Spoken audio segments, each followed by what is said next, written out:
Bukovčevu rodnom gradu podariti festival na kojem će umjetnici iz cijeloga svijeta slaviti glazbu.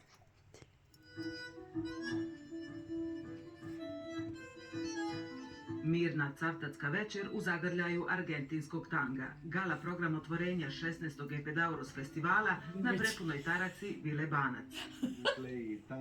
Sviramo tango na bandoneonu i pijanu, pjevamo i izvodimo repertoar za argentinski tango, originalne skladbe i naravno Piazzolinu glazbu. Sjajna atmosfera, gotovo isto kao u Buenos Airesu.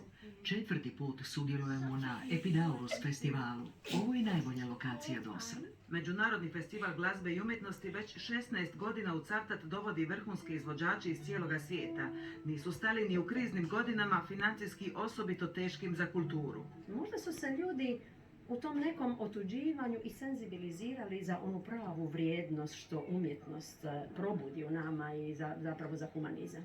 I to mi je jako drago. Prepoznala je to publika željna kulturne ponude. Uvijek nađe nešto zanimljivo i ovo je zaista nešto predivno.